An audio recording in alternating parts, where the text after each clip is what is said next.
या पूर्ण मीरा भाईंदर शहरामध्ये अनेकांनी जनता दरबार लावले, अनेकांनी अनेक घोषणा केल्या, परंतु जी खऱ्या अर्थाने यशाची पायरी जी चढलेली आहे ती आमच्या सरनाईक साहेबांनी, आमच्या शिवसेनेने.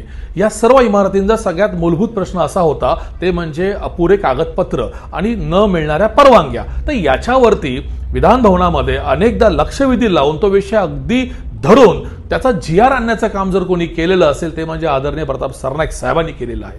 आणि ह्या प्रकारची घोषणा केल्यानंतर आणि हा GR आल्यानंतर अतिशय आनंदाचं वातावरण या ठिकाणी तयार झालं. परंतु त्यानंतर दुसऱ्या टप्प्यामध्ये अडचणी अशा आल्या जेव्हा या सर्व इमारती ज्या पुनर्विकासाच्या प्रोसेसमध्ये होत्या, कोणाची जोडणी होती, कोणाचा सातबारा फिरवणं होतं, कोणाचा फेरफार होता, कोणाचा त्या ठिकाणी सिटी सर्वे होता, या सगळ्या तांत्रिक अडचणींना कुठेतरी वाट अडचणीमध्ये आल्यानंतर सरनाईक साहेबांना हे जाणवलं की फक्त GR आणून चालणार नाही, तर या सर्व सोसायट्या 35 ते 40 वर्ष जुन्या असल्यामुळे इथे राहणारा तो वर्ग जो आहे हा कुठेतरी अतिशय मध्यम वर्गाचा खालचा भाग त्या ठिकाणी मोडतो. त्यामुळे कुठेतरी प्रत्येक घरामागे 7,000, 6,000, 5,000 जी काही फीची आकारणी असते ती काढून लाखोचं जी काही फीज असतं ती भरताना कुठेतरी सोसायटीची, त्या रहिवाशांची कंबर मोडली जात होती. तर याच्यावर सुद्धा शिवसेना थांबली नाही, तर सरनाईक साहेबांच्या माध्यमातून, शिवसेनेच्या माध्यमातून या सर्वांची जी काही फी आकारणी होते ती फी आकारणी संपूर्णतः सरनाईक साहेबांनी स्वतःच्या खांद्यावर घेतलेली आहे ती जबाबदारी.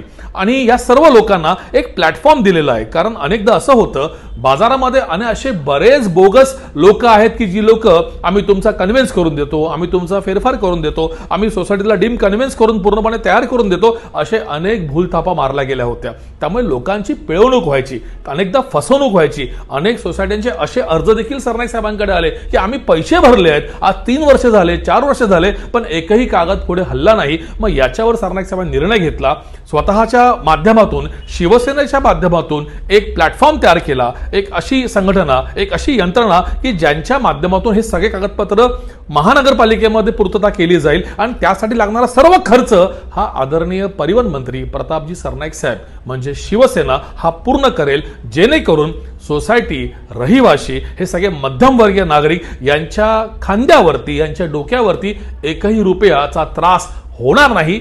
याला म्हणतात शिवसेना, याला म्हणतात यश आणि याला म्हणतात जबाबदारी घेणं. कारण नुसते जनता दरबार घ्यायचे, लोकांचा भूलथापा करून स्वतःची राजकीय पोळी भाजावी, तो पक्ष शिवसेना नव्हे.